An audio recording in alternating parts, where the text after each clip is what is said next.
Welcome to the channel. Don't forget to like, subscribe, and press the bell icon to stay updated with every new story. The lobby of the bank was bustling with customers that bright morning. Sunlight poured through wide glass windows, casting streaks of gold across polished marble floors.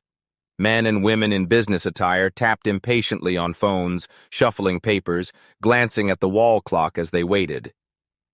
In the midst of this polished environment, a man who looked completely out of place stepped inside. His name was Mr. Thompson, a tall, elderly figure with a weathered face, gray beard, and clothes that looked as though they had seen decades of hard work. His checkered shirt was faded, his jeans torn in places, and a straw hat had shielded him from the blazing sun outside. He moved slowly, clutching an old leather wallet in his callous hands, his presence drawing curious stares from those around him. This wasn't the first time Mr. Thompson had entered a bank, but the weight of the looks he received always made him want to shrink into the ground. The wealthy clients in their crisp suits glanced at him with a mixture of pity and judgment. Even the staff seemed reluctant to meet his eyes, but today he had come for something simple. He wanted to check his account balance just to make sure everything was as it should be. He had worked his whole life in silence, never flashing his wealth or boasting about his success, and that decision often left him underestimated. As he stood in line, the bank's branch manager, Marcus Webb, walked out from his glass office. Marcus was everything Mr. Thompson wasn't. Young, handsome, and immaculately dressed in a dark blue suit with a red tie.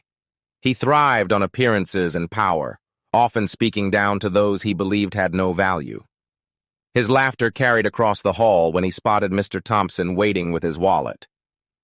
Marcus nudged his colleague at the counter and whispered something that made the clerk chuckle. Then, loud enough for customers to hear, "Here," he sneered, "if you even have a balance, old man, I'll pay you double."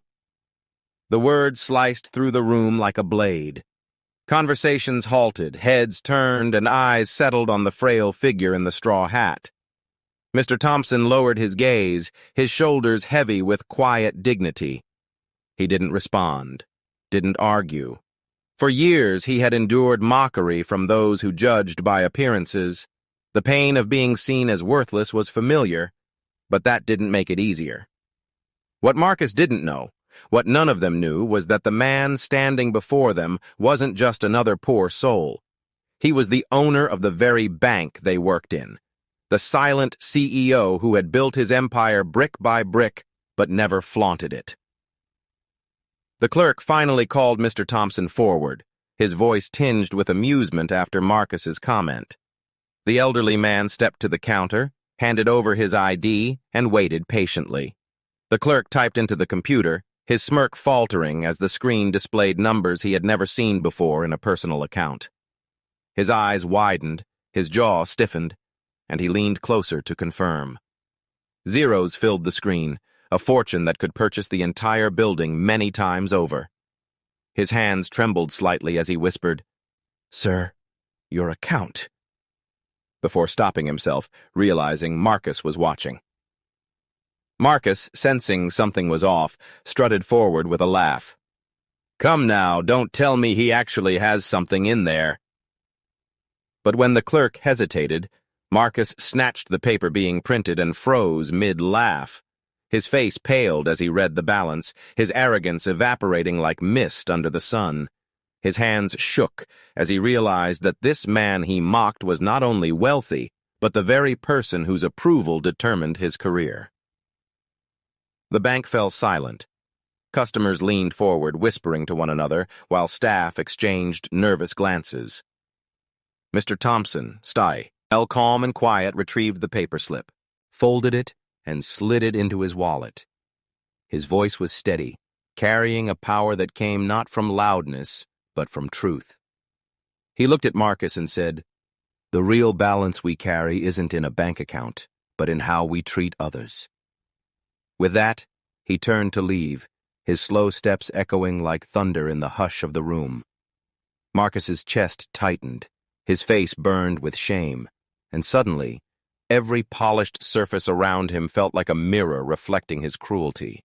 The laughter he had once cherished as power now rang in his ears as disgrace. But Mr. Thompson wasn't finished.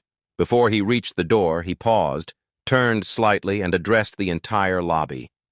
His voice carried warmth now, an echo of kindness that filled every corner. I grew up with nothing. Every dollar I earned came from sweat, sacrifice, and patience. I built this bank not to make men arrogant, but to give families hope, to help workers achieve their dreams, to remind people that respect must always come before wealth. If you see someone who looks worn or tired, remember you know nothing of the storms they've survived. Treat them with the dignity you'd want for yourself. The room was still.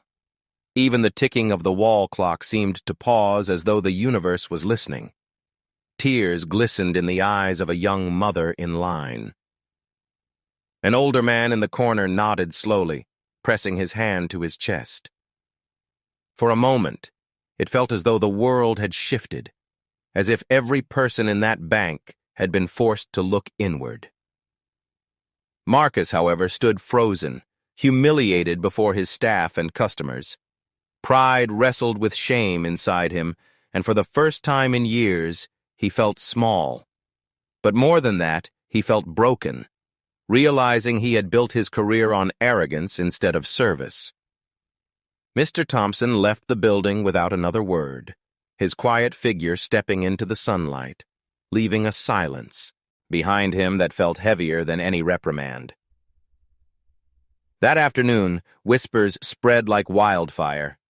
By evening, news of the event had reached the top of the corporate tower, and within days, Marcus was called into a meeting with the board. Sitting at the head of the table was Mr. Thompson, no longer in his straw hat, but in a simple suit that still carried his humility. He looked at Marcus, not with anger, but with disappointment, and said, "Leadership isn't measured by how loudly you speak, but by how kindly you treat the smallest voice in the room." Marcus resigned soon after, unable to bear the weight of his shame, while the staff began to see their work differently. Customers walked into the bank with a newfound sense of respect, remembering the story of the man in the straw hat, and Mr. Thompson continued to live as he always had, simply, quietly, choosing humility over grandeur. To him, wealth was never the goal.